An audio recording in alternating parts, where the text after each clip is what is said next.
O nosso estudo de hoje é a lição 11 do livro Seara dos Médios, que tem por título Fome e Ignorância. Atentos ao impositivo do estudo, a fim de que a luz do entendimento nos ensine a caminhar com segurança e a viver proveitosamente, estabeleçamos alguns confrontos entre a fome e a ignorância, dois dos grandes flagelos da humanidade. A fome anemiza o corpo, a ignorância obscurece a alma. A fome atormenta, a ignorância anestesia. A fome protesta, a ignorância ilude.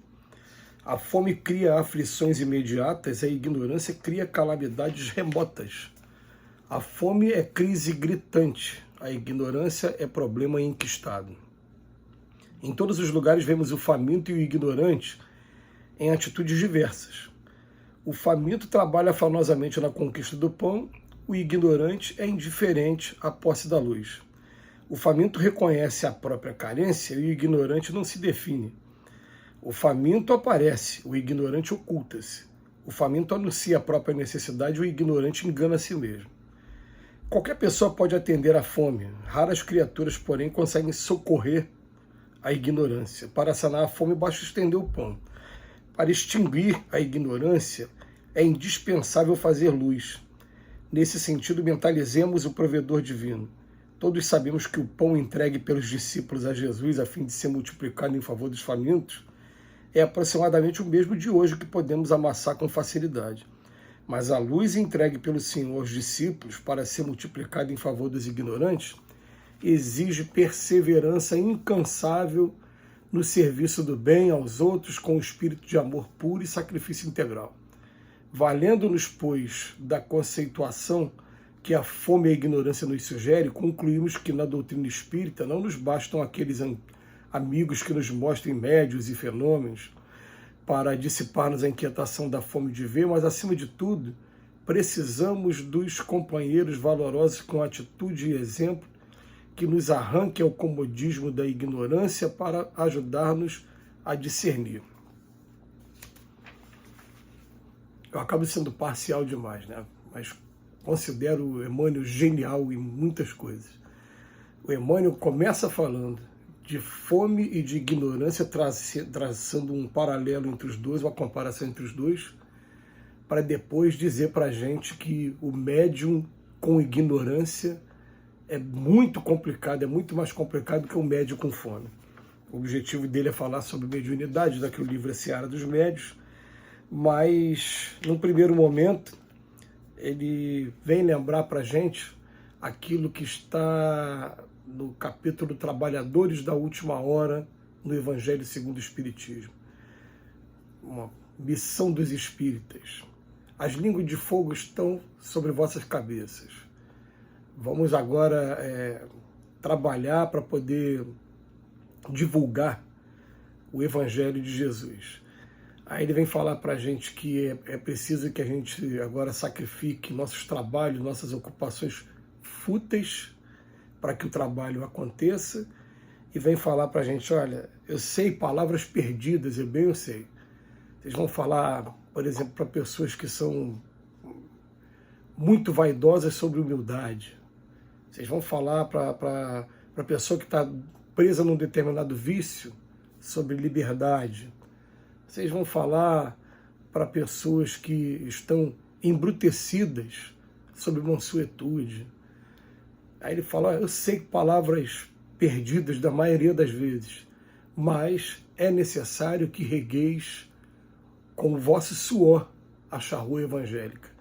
É muito bonita essa frase, né? Então ele vem falando, a gente vai falar, e às vezes são coisas pequenininhas, minúsculas aqui, uma outra lá também, que vão fazendo a diferença aos poucos, para que a luz chegue para determinadas pessoas. E é assim com a gente também, é assim com o ser humano de maneira geral. Quer dizer, há quantos anos, há quantos séculos a gente está ouvindo o chamado e a gente acaba ainda mergulhado na anestesia da vida material, dos prazeres da vida material. Mas ele vem falar para a gente o seguinte, que qualquer pessoa pode atender à fome. Agora, raras são as criaturas, porém, que conseguem socorrer a ignorância E essa frase tem uma profundidade muito grande, porque a gente convida a estudar um capítulo que tem no Livro dos Médiuns, que vem falar sobre charlatanismo, sobre misticismo, e quando vai falar sobre o charlatanismo principalmente, os espíritos falam de uma maneira e falam assim, vem cá, o mesmo espírito fala em vários lugares e quando vai falar, fala de maneira diferente, fala assim, o espírito quando é superior, ele primeiro estuda quem vai ser o público-alvo e procura falar as coisas de maneira que aquele público-alvo ele compreenda. Aí tem uma hora que é perguntado assim, mas vai falar de reencarnação, aí fala de maneira explícita, quem é que não fala? Claro que se você falar de maneira explícita para alguém que está doutrinado a não aceitar, essa vai ser a maneira mais rápida de fazer com que eles repelissem a gente. A pessoa tem que ter uma sabedoria para dar aquela volta e conseguir chegar na razão, conseguir chegar no bom senso, pelo menos. Não é no convencimento à força. Tem que ser sempre pelo bom senso e pela razão. Então vem mostrar para a gente, raras criaturas conseguem fazer isso, porque socorrer a ignorância é uma tarefa das mais complicadas aqui no nosso planeta. Para sanar a fome basta estender o pão, agora para extinguir a ignorância é indispensável fazer luz. E ele vem falar para a gente sobre o Cristo. Quando fala sobre o Cristo, então, ele fala o pão que foi entregue para os discípulos, pelos discípulos, para a multiplicação, aquele fenômeno da multiplicação dos pães, é o mesmo pão feito até hoje. Difere de um lugar para o outro. Existe o pão, né, que a gente chama do pão árabe, né, que é o pão que segue a tradição da época do Cristo, e tem o pão francês, que é esse que a gente compra na padaria hoje com mais até frequência. Mas o pão é pão. Diferença mínima de ingredientes de um para o outro.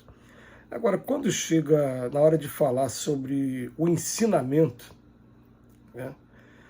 Aí ele fala, a luz entregue pelo Senhor aos discípulos para ser multiplicada em favor dos ignorantes exige perseverança incansável no serviço do bem aos outros, com espírito de amor puro e sacrifício integral. E no último parágrafo ele vem dizer para a gente, porque valendo depois da conceituação de que a fome e a ignorância nos sugere, concluímos que na doutrina espírita não basta aqueles amigos que não mostram médiuns e fenômenos, porque mostrar médiuns e fenômenos é a mesma coisa que mostrar o pão. E aí que está a genialidade da lição do Emmanuel de hoje. Você está vendo o que é material. Eu estou vendo médium tendo uma manifestação espiritual qualquer, um espírito se comunicando através do médium. O Espírito Santo se manifestando, como dizem nossos amigos protestantes. E daí? O que tem esse demais? Agora, ele vem falar aqui pra gente, acima de tudo, o que a gente precisa é de companheiros com atitude e exemplo, que nos arranquem ao comodismo da ignorância para ajudar-nos a discernir. Então, o que a gente precisa muito é de pessoas com atitude e exemplo. A atitude e exemplo vai estar ligado justamente aos quadros da ignorância. Porque vai ter muita gente que realmente vai se retirar do quadro do trabalho, não querem trabalhar, vai ter muita gente que não vai sentir a menor necessidade ainda de fazer esforço para modificar as suas más inclinações, de ir lá na doutrina espírita, né? Reconhece o verdadeiro espírita pelo esforço que ele faz em domar suas más inclinações e por sua transformação moral. Vai ter gente que vai mudar para quê? Tem que provar alguma coisa para quem? Não, é eu com Deus, eu não estou fazendo nada de errado para ninguém, eu estou pagando as minhas contas em dia, eu não faço nem o mal e também não faço nem o bem. Muitas pessoas falam sobre isso. Os espíritos dizem que não fazer o bem acaba sendo um mal, porque se a Terra é uma escola e a gente está aqui matriculado nessa escola, não fazer o bem é como o aluno que não estudou para passar de ano, continua ainda na mesma frequência do ano que ele está ainda estagiando. Então o que acontece? Vai ter que repetir tudo de novo. Essa que é a diferença aqui para a gente. Mas, quanto às comparações com relação à fome e à ignorância, é bem interessante sim a gente começar a fazer uma análise de um e de outro. O Emmanuel deixou um repertório bem interessante para a gente aqui, até para que a gente possa estar aprendendo a lidar com cada uma delas da maneira mais correta e mais equilibrada também. Que Que Jesus nos abençoe hoje. Muito obrigado, Emmanuel, pela reflexão.